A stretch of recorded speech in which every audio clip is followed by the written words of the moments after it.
All right, everyone. Hello, Tim Anderson here, aka Renfell, and welcome to the next in my ongoing review series of books. This is the most recent book that I just finished with my Kindle, The Hero of Ages by Brandon Sanderson. This was the third book in the Mistborn Trilogy that kicked off the greater Mistborn saga. And again, I am not a Brandon Sanderson aficionado. I don't know a lot about this series. I just knew that I wanted to read it, so it made sense for me to do this series as the first thing I read on my Kindle Paperwhite. And I have to say that I was very, very, very pleasantly.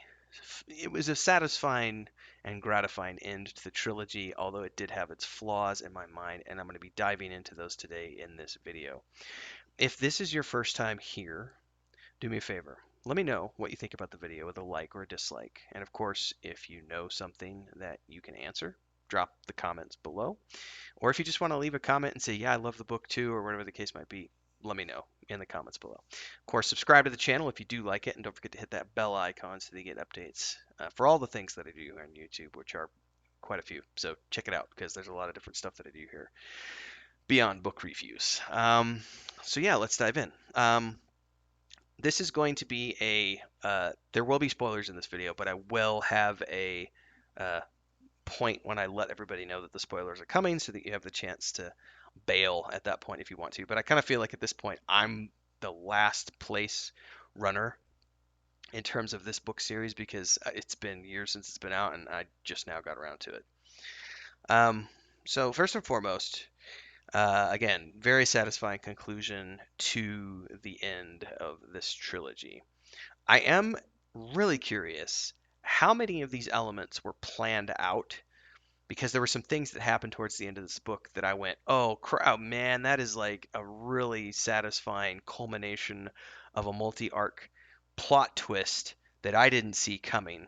And I'm not going to spoil it here, but there are a few things which I'll talk about towards the end. And I'm curious for those of you who are Sanderson fanatics. Let me know in the comments below if you've watched interviews with him or whatever the case may be. I'd love to know if those things were actually planned out from the beginning and how many of those things came about during the rewrite process or during the beta reading when he had readers coming in and going, well, what about this? And his mind went, oh yeah, wouldn't it be cool if I did this, this, and this?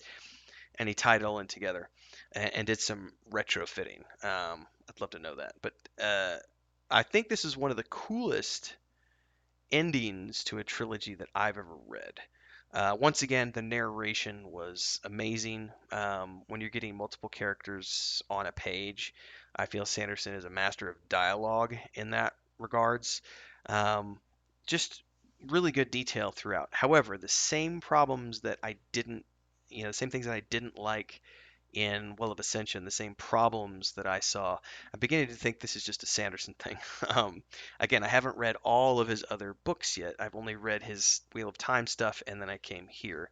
The combat sequences, again, were way too long and way too just. Bleh. It's like, okay, there are some really cool moments that happen in those combat sequences, like Vin coming out of the sky with the mists around her, and just there's some really cool visuals that happen during those fight scenes, but it often takes 30 pages to get to those things, and I can't be bothered to read every last little push, pull, coin spray, duck toss, tumble, sword cleave, corpse falling, blood spraying, blah blah blah blah blah.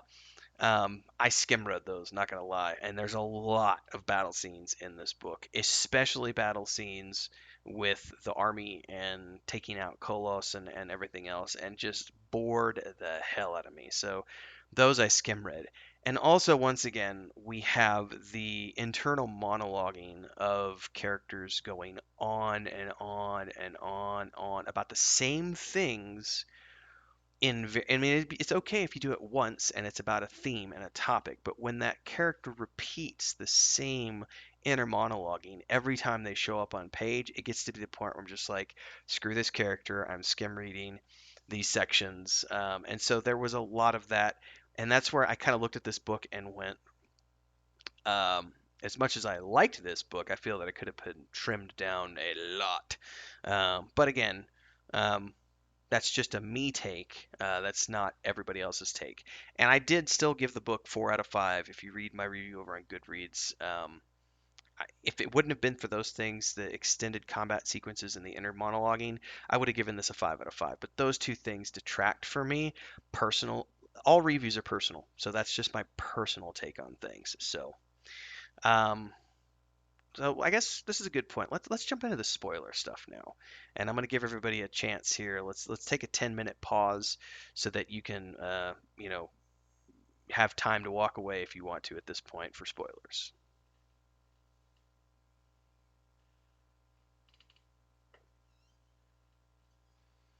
All right, so spoiler time. The first thing that blew my mind was the earring. All right.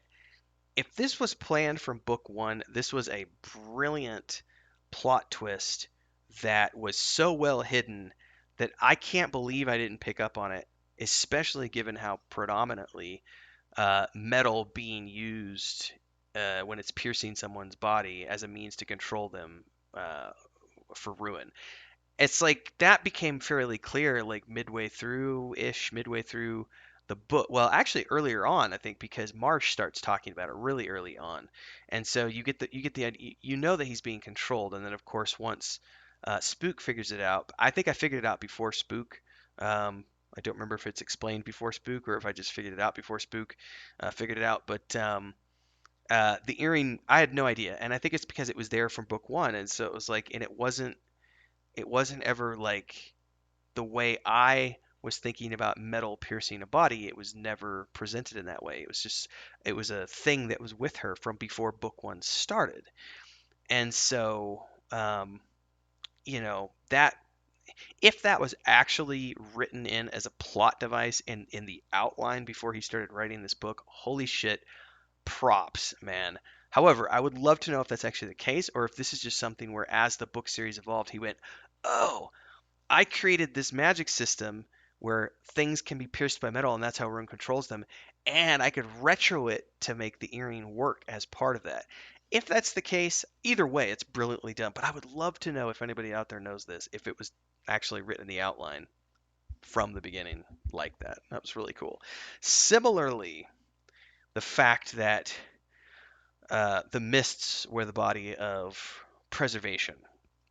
I'd love to know if that was originally in the outline from the very beginning, or if that was something that came about as a revision thing, because it was brilliant the way it was done, and also because you knew at the end, and this is why I feel like it was in the outline from the beginning. It was just a very well hidden plot twist. Um, you knew from the end of book one that the mists gave her special power, but she couldn't ever control it after that, even though she tried really, really, really, really hard. And then and that ties into the earring thing. It's like the only times she was only that she was ever able to control the mists was when her earring had been removed from her. And it was like, wait a second, if that, what does that tie into the earring? And so that I literally, when I finished this book yesterday, I wandered around the house for like 15, 20 minutes in kind of like this dazed stupor, going, I um what, like, if you remember my review of book one where I was like, I just felt like Sanderson was flexing at every single turn.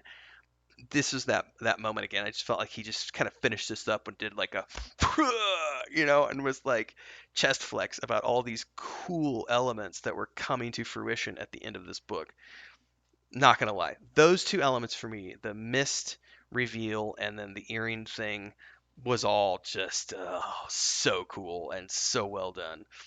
Um, I also loved the Sazed, however you pronounce his name. I loved his storyline arc, even though he was one of the many characters well, there's only so many characters in this book, but his was one of the worst in terms of inner monologuing continually. Yeah, he feels sorrow for the loss of his loved one, but that just, yeah, it was eating him up inside. But I didn't need to read it, for 500 pages.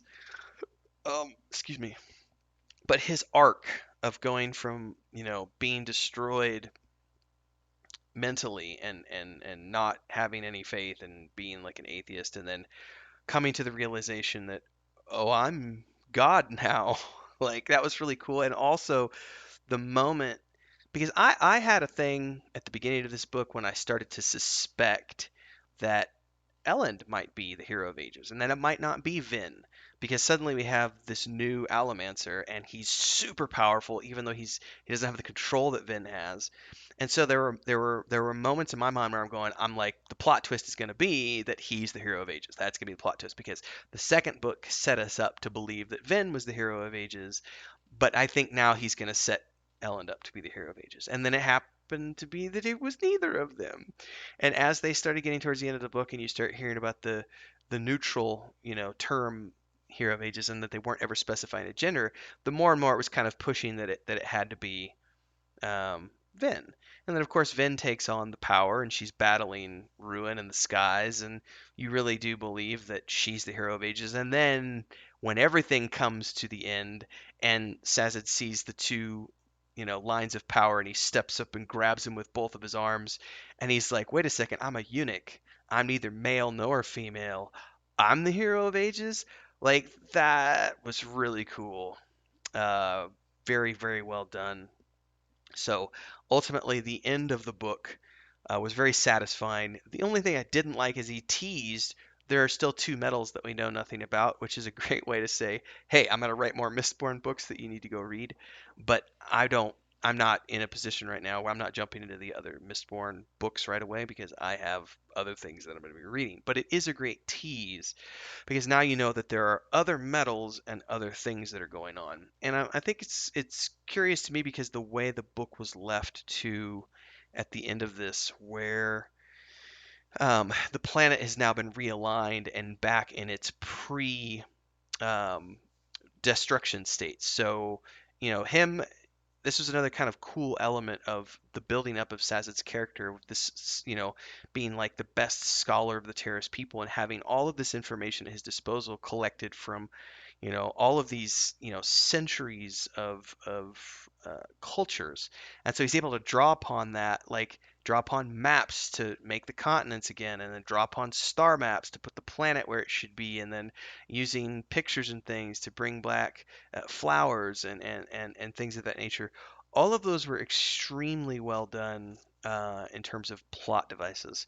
So at the end of this, I kind of, like I said, after I finished this book, there was a good, 15, 20 minutes of me just wandering around the house, just kind of like, like just holy crap, like so well done. And it's unfortunate that I can't give it a 5 out of 5 because there are the elements, and I think it's just a Sanderson writing style. And again, everybody's got different opinions. Not every author is going to be perfect for every person. I'm not saying that Brandon Sanderson is a bad writer. This is one of the best trilogies I've read. No, hands down, one of the best trilogies I've read. But he does have some of those elements that I'm not a big fan of as an individual.